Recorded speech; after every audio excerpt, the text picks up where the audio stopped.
के ऊपर चढ़ा करता उतरा करता, बिरान मट्टी हो रही थी, कमर टूट जाती है, कौवे मांस खाते हैं।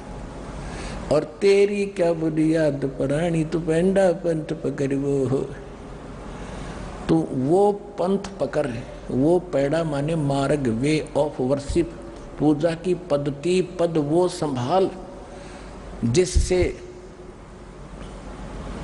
जहां जाने के बाद फिर लौटकर संसार में नहीं आना होता। तो कहते तू आपने ऐसी साधनाएं भी की हैं, घर त्याग दिया, राज भी त्यागा आपने भगवान के लिए प्रेरणा पा करके, जंगल में जाकर बैठ गए और वहां से गांव में नगरी से भोजन मांग कर ले जाते थे। रोटियां 5, 7, 10 ले गए, 4 रोटी खा ली, बाकी कपड़े में बांध कर वृक्ष के टांग दी, वो सूख गई। 2-3 दिन उन्हीं को भिगो भिगो कर आपने खा के भक्ति की, लेकिन शास्त्र विधि त्याग कर मनमाना आचरण किया। अपनी ये कंप्लीट भक्ति ना मिलने से ओम तक की साधना की, उससे आपको क्या मिला?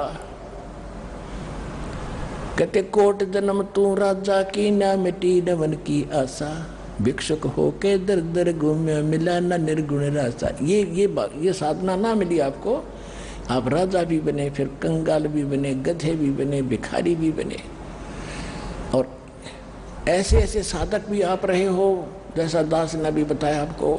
उसकी प्रतिफल में आपको क्या मिला?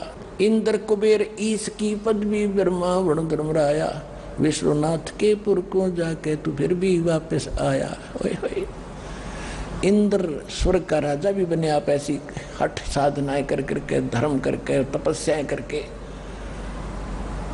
और इंद्र कुबेर वित्त मंत्री है स्वर्ग के अंदर, कुबेर धन का देवता। इंद्र कुबेर ईश की पदवी है, ब्रह्मा विष्णु महेश तक की पदवी आपने प्राप्त की, क्योंकि ये तो मरेंगे। इसके बाद नई पुण्यात्माओं को काल अपनी पत्नी दुर्गा के गर्भ से ऐसे जन्म देता रहता है, उनको कोमा में रखता है। युवा होते ही ब्रह्मा के मरते दूसरा युवा बैठा देता, ब्रह्माणी भी मर जाती है, दूसरी पैदा होती है, ऐसे वो रखी जाती है। तो उसके बाद ये सावित्री, ब्रह्माणी माने सावित्री भी कहते हैं उसको। इसी प्रकार विष्णु के मरते दूसरा विष्णु बैठ जाएगा, ये 84 लाख योनियों में चला जाएगा। इंद्र कुबेर ईश की पदवी, ब्रह्मा वरुण धर्मराया, विश्वनाथ के पुर को जाके तू फिर भी वापस आया। अपना आत्मा इंद्र कैसे बनता है? इंद्र बनता है या तो यज्ञ करे 100 मन घी की, एक बार 100 मन घी प्रयोग करे, देसी यानी गाय का, भैंस का, और 100 मन घी जहाँ लगेगा, जिसमें हवन भी होगा, भंडारा भी होगा, तो अन्य आइटम कितने लगेंगी अंडरस्टूड है। और उसकी कुछ कंडीशन है कि उसमें कोई बाधा ना हो, उसकी कुछ कंडीशन है, वो कंप्लीट रहे, टर्म एंड कंडीशन पूरी रहे। और 100 यज्ञ करे, ऐसी 100 यज्ञ करे, यदि लास्ट वाली यज्ञ में भी कोई त्रुटि होगी, विघ्न पड़ गया, तो सारी खत्म, फिर नए सिरे करो, दूसरा या तप करो। इन 2 तरीके से इंद्र की पदवी प्राप्त होती है। इंद्र जो वर्तमान में स्वर्ग का राजा को इंद्र कहते हैं, स्वर्ग के राजा को, जो 72 चतुर्युग तक ही शासन करता है। उसके बाद इसकी मृत्यु, ये गधा बन जाता है। नेक्स्ट इंद्र की पदवी के युग जो पंक्ति में होता है उसको बैठा दिया जाता है। और दूसरे जो इसको एक हिदायत होती है कि तेरे शासन काल में यदि कोई इंद्र की पदवी प्राप्त करने योग्य धर्म या तप कर लेगा, तो तुझे हटा दिया जाएगा बीच से, उसको बैठा दिया जाएगा उसी समय। तो ये चिंता बड़ी रहती है, आपको पता है। राजा लोग तो मानस मरवा दें, सैनिक मरवा दो, हजारों अपने राज को सुरक्षित रखने के लिए।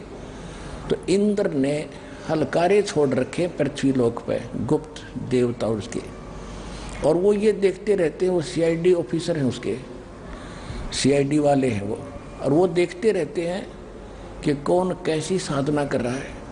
वो तुरंत बताते हैं कि ऐसे ऐसे उस जंगल में बैठा है, वो तपस्या इतने वर्षों से कर रहा है, सुनते हैं वहाँ बैठकर सबसे वो। तो इंद्र फिर क्या करता है, वहाँ स्वर्ग से देवी औरतें भेजता है सुंदर, और उनके तप खंड करवाता है। या अन्य कोई बाधा दूसरे धर्म यज्ञ में करवाता है। एक मार्कंडे नाम के ऋषि बंगाल की खाड़ी में एकांत स्थान ढूंढ कर वहाँ साधना कर रहे थे। इंद्र को पता चला कि ऐसे ऐसे मार्कंडे नाम के एक गोसाई, एक ऋषि